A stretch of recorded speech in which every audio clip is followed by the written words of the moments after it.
होता कौन है राहुल गांधी हिंदुस्तानियों के बिहाफ में, भारतवर्ष के बिहाफ में शी जिनपिंग की लेफ्ट पार्टी के साथ किसी भी प्रकार का एग्रीमेंट करने वाला? यह हक उसको दिया किसने? है क्या, था क्या वो उस वक्त? क्या देश का प्रधानमंत्री था? क्या देश का गृह मंत्री था? क्या देश का रक्षा मंत्री था? क्या किसी भी सेना का सेना प्रमुख था? किस हक से उसने हमारा भविष्य शी जिनपिंग की लेफ्ट पार्टी के साथ एक एग्रीमेंट के तहत बंद करने की हिम्मत करी? क्या सोच करके इसने वो करा? 2017 में जब डोकलाम चल रहा था, क्या सोच करके ये चाइना के डिप्लोमेट से मिलने गया था? किस हैसियत से ये मिलने के लिए गया था? क्या होता है कांग्रेस पार्टी का वाइस प्रेसिडेंट? क्या बिसात है कांग्रेस पार्टी के वाइस प्रेसिडेंट की? क्या बेचता है कांग्रेस पार्टी का वाइस प्रेसिडेंट? तुम जो हो इस तरीके के एग्रीमेंट्स और इस तरीके के एमओयू साइन करोगे, मेमोरेंडम ऑफ अंडरस्टैंडिंग, बाकी लोगों के साथ इस देश को बेचने के लिए, इस देश को गुमराह करने के लिए, और उसके बाद अपनी इसी शक्ल अचानक से जगोगे रात के अंधेरे में, एक वीडियो बनाओगे अपनी शक्ल लेकर के और उसको तुम पोस्ट कर दोगे और बोलोगे कि मोदी जी आप बताओ ऐसा क्यों हो रहा है, मोदी जी आप बताओ क्या हो रहा है, क्या हो रहा है? 1 इंच की जगह उन्होंने नहीं ली है। आज तुम अपनी सेना को डाउट कर रहे हो। देश की सेना कह रही है, सेना प्रमुख कह रहे हैं, हमारे जो फील्ड लेवल के कमांडर्स और जनरल्स हैं वो कह रहे हैं कि हमारी 1 इंच जमीन पर कब्जा नहीं हुआ है, हमने जो बोला है वही सच है। लेकिन इन्होंने जब भी हमारी लड़ाई किसी भी दुश्मन देश के साथ हुई है, इन्होंने कभी भी अपनी आर्मी का साथ नहीं दिया है। इन्होंने जाकर के ये दुश्मन देश के साथ खड़े हो गए। आज भी ऐसे जयचंद हिंदुस्तान के अंदर राहुल गांधी के नाम पर पल रहे हैं। दुख मुझे इस बात का होता है कि मनमोहन सिंह जी जो प्रधानमंत्री रहे हैं इस देश के, मैं उनका बहुत सम्मान करती हूँ व्यक्तिगत तौर पे, लेकिन दुख की बात यह होती है कि वो इतने बड़े अर्थशास्त्री, इतने बड़े बुद्धिजीवी वर्ग, वो जो है एक रिमोट कंट्रोल प्रधानमंत्री बन के रह गए, वो विदेश की मैडम के हाथ का खिलौना बन के रह गए। उन्होंने इस देश को बेचने में कोई कसर नहीं छोड़ी, क्योंकि ये जो है नेहरू जी के समय का या 2010 से 2013 तक मनमोहन सिंह जी का, मैडम सोनिया गांधी का हिंदुस्तान नहीं है। ये वो हिंदुस्तान है जो जब सब देखता है सब समझता है, और हिंदुस्तान का जो 56 इंच का प्रधानमंत्री खड़ा है ना, उसके साथ ये देश खड़ा हो रखा है, क्योंकि उनको पता है, वो जानते हैं कि फौज हमारी बिल्कुल वो जो है बहुत केपेबल थी, है और रहेगी, लेकिन फौज को भी पॉलिटिकल विल की आवश्यकता होती है। सोनिया गांधी, मैडम गांधी जी जिन्होंने 80s में इस देश की नागरिकता ली है, सोनिया गांधी जी जिनसे एक शब्द नमस्कार तक वो शुद्ध हिंदी में नहीं बोल पाती हैं, सोनिया गांधी जी जो हिंदुस्तान की धरती पर बोझ बन के बैठी हुई है, सोनिया गांधी जी जिसने इस देश की राजनीति को कुठाराघात कर करके इस देश को बर्बाद करने में कोई कसर नहीं छोड़ी, मैडम सोनिया गांधी जी जो पुत्र मोह में ऐसी अंधी हो गई हैं, उन्होंने अपनी आंखों में पट्टी बांधी है कि उस मंद बुद्धि को जो एमपी का मतलब कहीं किसी ऑफिस में 4th क्लास में जाने के लायक नहीं है, उसको देश के प्रधानमंत्री बनने के ख्वाब देख रही हैं, उनके वो इस तरीके की जब बातें करती है ना, तो साफ साफ इस देश को दिखता है कि वो चाहती क्या है, वो चाहती क्या है।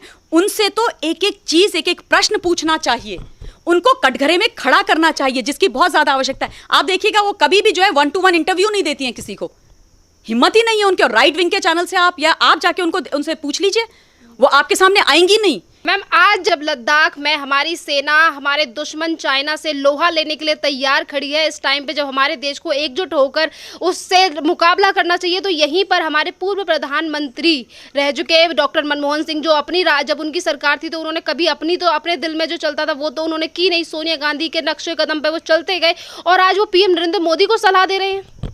इसको पहली बात तो इसको कहते हैं खिसियानी बिल्ली खंबा नोचे। दूसरा, वो भूल रहे हैं कि वो हिंदुस्तान की वीर धरती पर रहते हैं, ये वीर जवानों की धरती है, ये उन जवानों की धरती है जिन्होंने इस देश के लिए लड़ के अपनी शहादत दे करके हमें स्वतंत्रता दिलाई। ये झांसी की रानी का देश है। लेकिन दुख की बात यह है कि इसी इतिहास के अंदर हमें इस देश के जयचंदों के भी बहुत सारे सबूत मिलते हैं। जब हम पानीपत की तृतीय लड़ाई के बारे में पढ़ते हैं, पानीपत तृतीय की लड़ाई पढ़ते हैं, उसमें हम कहते हैं कि हम जो है हार गए थे उस लड़ाई को। लेकिन दुख की बात यह है कि उस वक्त भी हमारा जो मराठा वॉरियर था सदाशिवराव भाऊ, वो अब्दाली से हारा नहीं था, उसको हराया गया था। हमारे यहाँ के छोटे छोटे जो रजवाड़ों के जो राजा थे वो जाकर के अब्दाली के साथ मिल गए थे, वो जयचंद हो गए थे, क्योंकि वो चाहते थे कि सदाशिवराव भाऊ हारे। और इसलिए हमारे, क्योंकि वो जो है उनकी छोटी छोटी सोच होती है, छोटी राजनीति, छोटा गेन, छोटा अपनी किंगडम बचाना, अपनी राजनीति करना। तो ये इतिहास से चला आ रहा है। हमको हराने वाला कोई बाहर का आज तक पैदा ही नहीं हुआ है। हमने हार देखी है या हमने तभी दुख झेला है जब हमारे अपने लोगों ने इस हिंदुस्तान की धरती पर, मां भारती पर कुठाराघात किया है। ये इतिहास है। और दुख की बात यह है कि आज भी ऐसे जयचंद हिंदुस्तान के अंदर राहुल गांधी के नाम पर पल रहे हैं। दुख मुझे इस बात का होता है कि मनमोहन सिंह जी जो प्रधानमंत्री रहे हैं इस देश के, मैं उनका बहुत सम्मान करती हूं व्यक्तिगत तौर पे, लेकिन दुख की बात यह होती है कि वो इतने बड़े अर्थशास्त्री, इतने बड़े बुद्धिजीवी वर्ग, वो जो है एक रिमोट कंट्रोल प्रधानमंत्री बन के रह गए, वो विदेश की मैडम के हाथ का खिलौना बन के रह गए। उन्होंने इस देश को बेचने में कोई कसर नहीं छोड़ी, और अगर उनकी अपनी इच्छा नहीं थी तो वो खड़े क्यों नहीं हुए? आप ये बताओ मुझे, आपने जैसे अभी बोला कि 2010 से 2013 तक हिंदुस्तान के अंदर चाइना ने 600 बार वो अंदर आए हैं हमारी धरती में, 600 बार उन्होंने हमको आकर के अटैक किया है। उसकी बात मनमोहन सिंह क्यों नहीं करते हैं? भूल गए क्या मनमोहन सिंह? जुलाई अगस्त में जब भी मौसम अच्छा होता था वो हमारी सीमाओं पर आते थे, हमेशा वो अंदर आए और हमेशा उन्होंने हम पर अटैक किया। उन्होंने हमारी 640 स्क्वायर मीटर जमीन हड़प ली, और उसके बाद हमारे उस समय के एक फॉरेन सेक्रेटरी होते थे इनके, मनमोहन सिंह के, यूपीए 2 की गवर्नमेंट के, श्याम शरण उनका नाम था। वो जब लद्दाख गए और उन्होंने देखा कि 640 स्क्वायर मीटर जमीन चाइना ने ले ली है, उन्होंने मनमोहन सिंह जी को वहां से इन्फॉर्म किया कि चाइना ने नई एलएसी बना दी है। जो पुरानी जो एलएसी थी 60s की, उसको उन्होंने नल एंड वॉइड करके नई एलएसी बना दी है। तब मनमोहन सिंह चुप क्यों थे?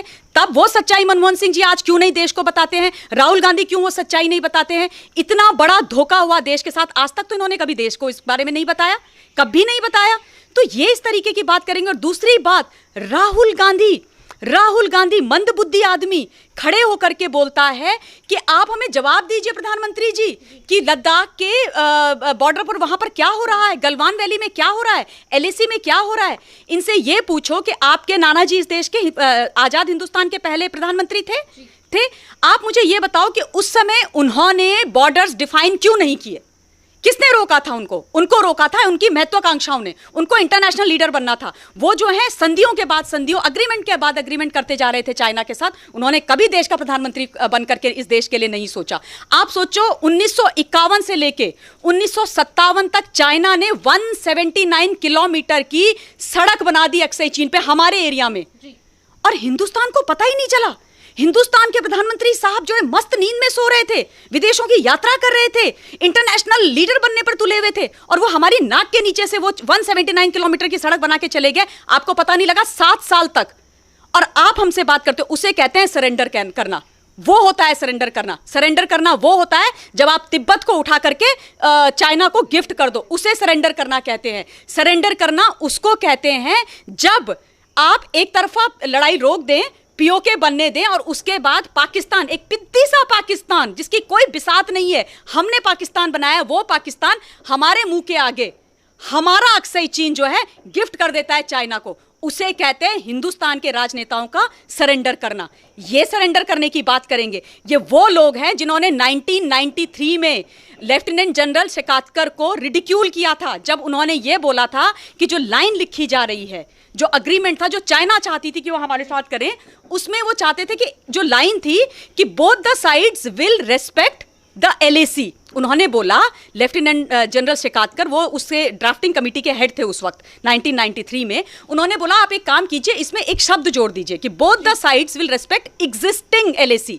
अगर एग्जिस्टिंग एलएसी लिखते तो 2013 में उनकी हिम्मत नहीं होती नई एलएसी बनाने की, लेकिन इन्होंने लेफ्टिनेंट जनरल शेकातकर को रिडिक्यूल किया, उनको बुलाकर उनकी इंसल्ट करी, उनके साथ गंदे शब्दों को बोला कि तुम हमें अंग्रेजी सिखाने की कोशिश कर रहे हो, तुम होते कौन हो। और क्यों उन्होंने एक शब्द नहीं जोड़ा उसमें एग्जिस्टिंग वाला? सिर्फ इसलिए क्योंकि चाइना से ने वो अग्रीमेंट साइन करने से मना कर दिया था। चाइना ने बोला अगर एग्जिस्टिंग लिखोगे हम साइन नहीं करेंगे। इस तरीके से इन्होंने देश बेचा है, इस तरीके से इन्होंने धोखाधड़ी करी है। किसने इनको हक दिया था कि इस तरीके के एग्रीमेंट वो करेंगे? 1996 का एग्रीमेंट इन्होंने किससे पूछ के किया था चाइना के साथ? होते कौन है ये? हमारी देश की वीर सेना के हथियार, जो उनका गहना है, जो उनका जीवन है, उसको उनके हाथ से छीनने वाले। तुमने उनको अपंग बनाया, तुमने उनके सारे के सारे हथियार छीन करके ले लिए। तुमने एग्रीमेंट साइन कर लिए कि एलएसी के 2 किलोमीटर तक दोनों तरफ तक किसी भी देश की सेनाएं गोली बारूद नहीं चलाएंगी। और आज तुम खड़े होकर सीना चौड़ा करके इस देश को गुमराह करने की कोशिश कर रहे हो, और माननीय मोदी जी से ये पूछ रहे हो, आज की वीर सेना से ये पूछ रहे हो कि तुमने वहां पे हथियार क्यों नहीं चलाए? 2005 में तुमने उसको रिन्यू करा, सेम चीज को, 96 वाले को। 2013 में फिर तुमने रिन्यू करा। इतने झूठे मक्कार लोग और इस तरीके के जयचंद बनके तुम आज हमारी सेना को आंखें दिखा रहे हो। तुम्हारी हिम्मत कैसे हो जाती है, मुझे तो ये समझ में नहीं आता, हम इनको झेलते क्यों हैं और इनको बहुत ज्यादा एक्सपोज करने की आवश्यकता। और मैंने तो ये कसम खा के रखी हुई है कि जब भी ये इस तरीके की बात करेंगे, ये मेरे लिए देशद्रोह है। अगर तुम सेना के जवानों का, उनकी शहादत का मजाक बनाते हो, तुमको क्या पता कि उन 20 घरों में आज क्या बीत रही है जो शहीद हो गए। तुम तो खड़े होकर के स्टार्च लगा हुआ सफेद कुर्ता पजामा पहन के आ जाते हो बयानबाजी करने के लिए और दे देते हो जो मर्जी आए वैसे बयान। तो इन सब से देश नहीं चलता है। ये गुमराह करने की जो इनकी राजनीति है, ये राजनीति इस देश के अंदर कभी भी नहीं अब चल सकती है, क्योंकि ये जो है नेहरू जी के समय का या 2010 से 2013 तक मनमोहन सिंह जी का, मैडम सोनिया गांधी का हिंदुस्तान नहीं है। ये वो हिंदुस्तान है जो जब सब देखता है, सब समझता है। और हिंदुस्तान का जो 56 इंच का प्रधानमंत्री खड़ा है ना, उसके साथ ये देश खड़ा हो रखा है, क्योंकि उनको पता है, वो जानते हैं कि फौज हमारी बिल्कुल वो जो है बहुत केपेबल थी, है और रहेगी। लेकिन फौज को भी पॉलिटिकल विल की आवश्यकता होती है, फौज को उस सपोर्ट की आवश्यकता होती है प्रधानमंत्री की तरफ से कि मैं तुम्हारे साथ खड़ा हूं, तुम जाओ और करो। और वही आज के प्रधानमंत्री कर रहे हैं।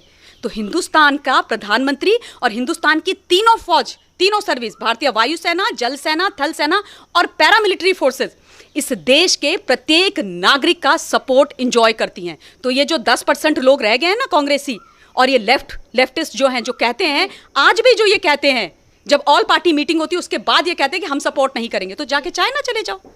मेरा तो यही कहना है इनसे। मायावती जो बसपा की प्रमुख हैं, वो भी ये कह रही हैं कि हमें सरकार पर भरोसा करना चाहिए और सरकार एक अच्छा कदम उठाएगी। तो यहाँ पर जो भी विपक्षी पार्टियां हैं वो भी केंद्र सरकार का और सेना का साथ दे रही हैं, पर इसी बीच कांग्रेस इस तरीके की राजनीति कर रही है। और सोनिया गांधी पहले तो ये एक चाइना के एजेंट की तरह बातें करते हैं, सवाल जवाब करते हैं और फिर ये पूछते हैं कि आगे का प्लान क्या है। सोनिया गांधी, मैडम गांधी जी, जिन्होंने 80s में इस देश की नागरिकता ली है, सोनिया गांधी जी जिनसे एक शब्द नमस्कार तक वो शुद्ध हिंदी में नहीं बोल पाती हैं, सोनिया गांधी जी जो हिंदुस्तान की धरती पर बोझ बन के बैठी हुई है, सोनिया गांधी जी जिसने इस देश की राजनीति को कुठाराघात कर करके इस देश को बर्बाद करने में कोई कसर नहीं छोड़ी, मैडम सोनिया गांधी जी जो पुत्र मोह में ऐसी अंधी हो गई हैं, उन्होंने अपनी आंखों में पट्टी बांधी है कि उस मंद बुद्धि को, जो एमपी का मतलब कहीं किसी ऑफिस में 4th क्लास में जाने के लायक नहीं है, उसको देश के प्रधानमंत्री बनने के ख्वाब देख रही हैं, उनके वो इस तरीके की जब बातें करती है ना, तो साफ साफ इस देश को दिखता है कि वो चाहती क्या है, वो चाहती क्या है। उनसे तो एक एक चीज, एक एक प्रश्न पूछना चाहिए, उनको कटघरे में खड़ा करना चाहिए, जिसकी बहुत ज्यादा आवश्यकता है। आप देखिएगा वो कभी भी जो है 1-to-1 इंटरव्यू नहीं देती हैं किसी को, हिम्मत ही नहीं है उनके। और राइट विंग के चैनल से आप जाके उनसे पूछ लीजिए, वो आपके सामने आएंगी नहीं। इसलिए नहीं आएंगी क्योंकि उनको पता है कि इतने कठोर और नुकीले प्रश्न हैं जो उनसे पूछे जाएंगे कि उसके बाद वो 1 मिनट के लिए इस देश में रुक नहीं पाएंगी।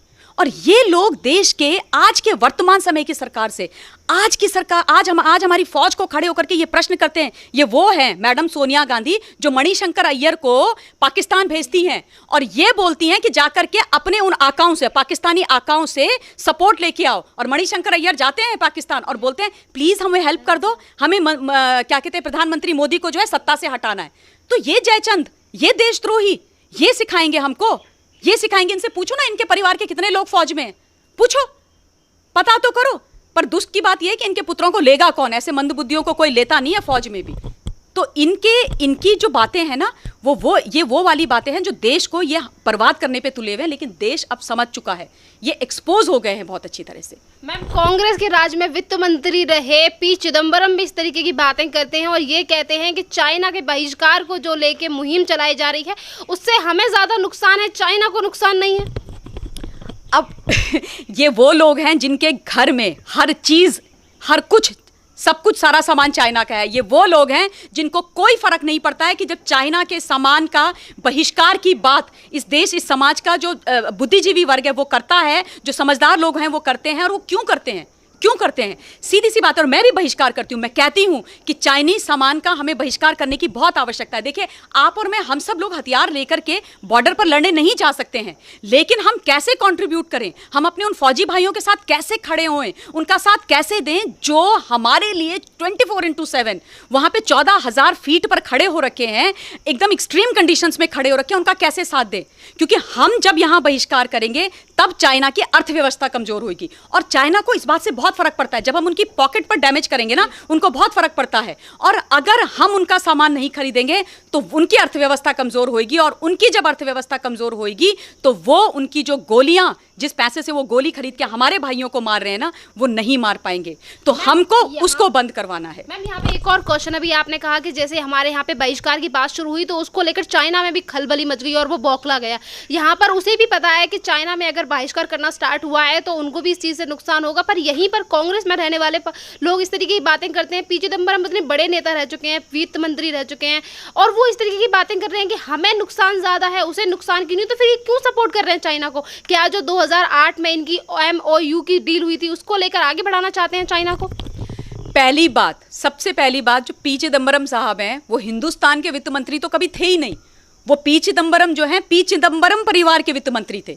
वो सोनिया और वाड्रा परिवार के वित्त मंत्री थे। उन्होंने जो वेल्थ कमाई है वो अपने लिए और वाड्रा और गांधी परिवार के लिए कमाई है, इसीलिए तो वो जेल भी गए थे और आगे भी जाएंगे, आगे भी जाएंगे, इसमें कोई शक की बात नहीं। दूसरी बात, जहां तक 2008 का जो अग्रीमेंट हुआ था कांग्रेस पार्टी और शी जिनपिंग की पार्टी के बीच में, लेफ्ट पार्टी के बीच में, वहां की, उसके ऊपर मेरा सबसे बड़ा ऑब्जेक्शन है वो ये है कि होता कौन है राहुल गांधी हिंदुस्तानियों के बिहाफ में, भारतवर्ष के बिहाफ में शी जिनपिंग की लेफ्ट पार्टी के साथ किसी भी प्रकार का एग्रीमेंट करने वाला? ये हक उसको दिया किसने?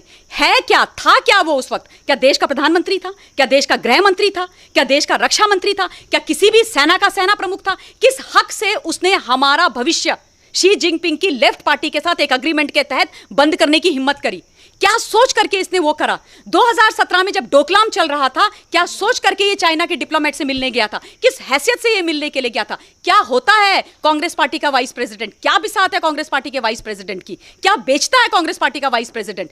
तुम जो हो इस तरीके के एग्रीमेंट्स और इस तरीके के MOU साइन करोगे, मेमोरेंडम ऑफ अंडरस्टैंडिंग, बाकी लोगों के साथ, इस देश को बेचने के लिए, इस देश को गुमराह करने के लिए, और उसके बाद अपनी इसी शक्ल अचानक से जगोगे रात के अंधेरे में, एक वीडियो बनाओगे अपनी शक्ल लेकर के और उसको तुम पोस्ट कर दोगे और बोलोगे कि मोदी जी आप बताओ ऐसा क्यों हो रहा है, मोदी जी आप बताओ क्या हो रहा है, क्या हो रहा है? 1 इंच की जगह उन्होंने नहीं ली है। आज तुम अपनी सेना को डाउट कर रहे हो। देश की सेना कह रही है, सेना प्रमुख कह रहे हैं, हमारे जो फील्ड लेवल के कमांडर्स और जनरल्स हैं वो कह रहे हैं कि हमारी 1 इंच जमीन पर कब्जा नहीं हुआ है, हमने जो बोला है वही सच है। लेकिन इन्होंने जब भी हमारी लड़ाई किसी भी दुश्मन देश के साथ हुई है, इन्होंने कभी भी अपनी आर्मी का साथ नहीं दिया है। इन्होंने जाकर के ये दुश्मन देश के साथ खड़े हो गए। वो अगर बोलेंगे कि हमने कब्जा कर दिया तो ये यहां से बोलेंगे हाँ हमने कब्जा किया है।